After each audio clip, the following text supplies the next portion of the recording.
Hello everyone, हमारा section 167 होना है, लेकिन मैंने क्या कर रखा है 57 में ही 167 को समझा रखा है।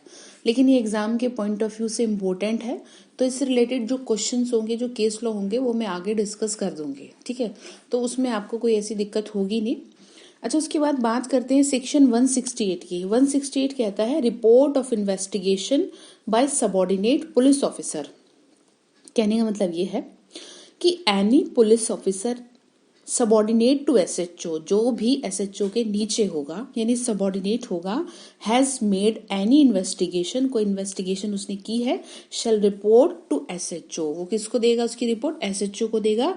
It means officer incharge of the police station. ये सिर्फ इतनी बात लिखी है सेक्शन 168 में।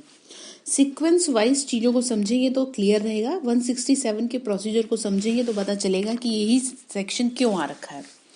उसके बाद बात करते हैं सेक्शन 169 की।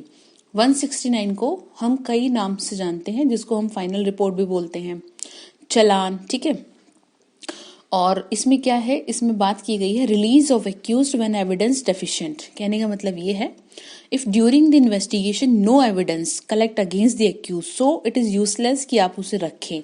कहने का मतलब ये है जब आपके पास सबूत ही नहीं है किसी अपराधी के अगेंस्ट, तो आप उसको रख के करेंगे क्या? तो कानून में यह अधिकार दिया गया है हर अपराधी को कि अगर उसके अगेंस्ट सबूत नहीं है तो आप उसको छोड़ दीजिए। तो हम समझेंगे सेक्शन क्या कहता है। सेक्शन ये कह रहा है that if upon an investigation under this chapter and there is no sufficient reasonable ground, आपके पास कोई sufficient reasonable ground नहीं है, मतलब इतना आपके पास solid ground नहीं है कि आप उसको अपने पास रख सकें। ठीक है, पर उस पर्सन के अगेंस्ट प्रोसीडिंग करें आप और उसको फॉरवर्ड करें, फिर मजिस्ट्रेट के सामने लेकर जाएं, एविडेंस ही नहीं है, तो सच ऑफिसर जो इन्वेस्टिगेशन कर रहा है, इट मीन्स एसएचओ, और if such person in custody, तो उसको रिलीज कर देगा। मजिस्ट्रेट के सामने ले जाने का पर्पस तो तभी होगा जब आपके पास उसके खिलाफ एविडेंस होंगे।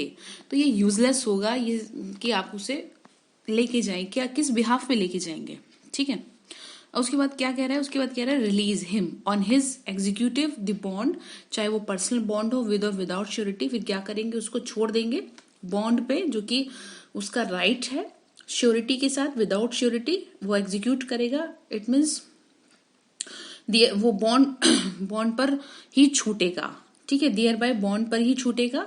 जो भी ऑफिसर उसको डायरेक्ट करेगा कि कैसे छूटना है, मतलब किस तरीके से वो बॉन्ड भरेगा, तो जो भी रिक्वायरमेंट होगी बिफोर अ मजिस्ट्रेट उसको अपेयर होना पड़ेगा। चाहे मजिस्ट्रेट की कोर्ट हो या फर्दर कोई और कोर्ट हो, सेशन कोर्ट हो, अपेयर उसको होना पड़ेगा। कहने का मतलब ये है, इन वन वर्ड जो ध्यान रखना है एग्जाम के पॉइंट ऑफ व्यू से, वो बात ये है कि अगर सबसे पहली बात एविडेंस नहीं है तो रख के करोगे क्या? ठीक है, अब आप उसे छोड़ रहे हो तो ऐसे तो छोड़ नहीं दोगे, तो उससे बॉन्ड भरवाया जाएगा। ठीक है, अब बॉन्ड भी भरवा रहे हैं, उसके बाद श्योरिटी भी ले रहे हैं, तो उसके बाद उसे ये बता दिया जाएगा कि आपको आगे भी क्या करना पड़ेगा, आना पड़ेगा, जैसे भी आपको बुलाया जाएगा उस हिसाब से। ठीक है, तो क्या करना है क्योंकि जरूरत पड़ सकती है, तो इसके साथ हमें क्या कर लेना है, 311 को भी साथ में देख लेना है।